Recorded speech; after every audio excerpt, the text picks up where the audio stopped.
बूंद टपकी एक नभ से, किसी ने झुककर झरोखे से, कि जैसे हंस दिया हो।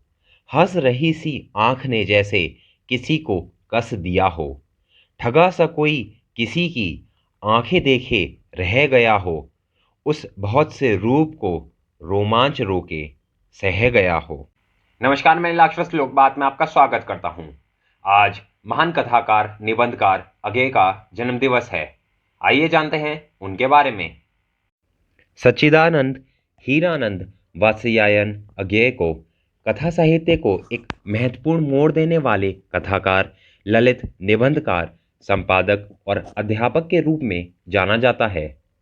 इनका जन्म 7 मार्च 1911 को उत्तर प्रदेश के कस्या पुरातत्व खुदाई शिविर में हुआ। बचपन लखनऊ, कश्मीर, बिहार और मद्रास में बीता। प्रारंभिक शिक्षा दीक्षा पिता की देखरेख में घर पर ही संस्कृत, फारसी, अंग्रेजी और बांग्ला भाषा व साहित्य के अध्ययन के साथ हुई। 1925 में पंजाब से एंट्रेंस की परीक्षा पास की और उसके बाद मद्रास क्रिश्चियन कॉलेज में दाखिला लिया।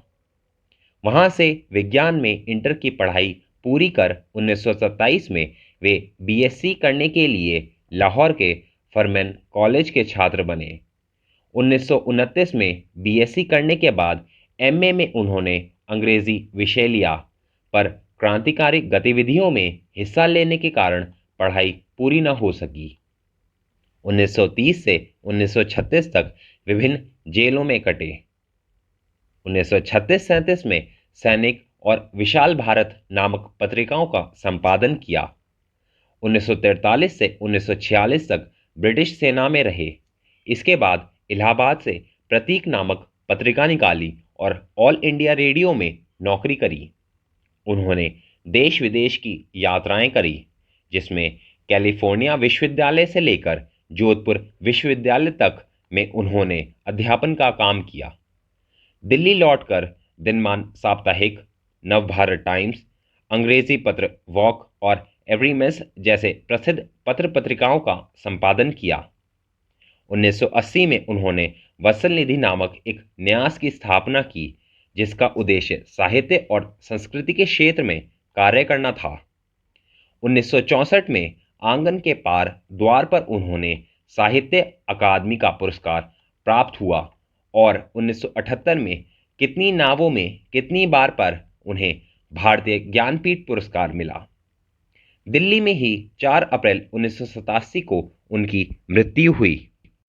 अज्ञेय की प्रमुख कृतियों में उनकी कविता संग्रह भग्नदूत 1933, चिंता 1942, हरी घास पर क्षण भर 1949, बावरा अहेरी 1954, आंगन के पार द्वार 1961, कितनी नावों में कितनी बार 1967 आदि हैं।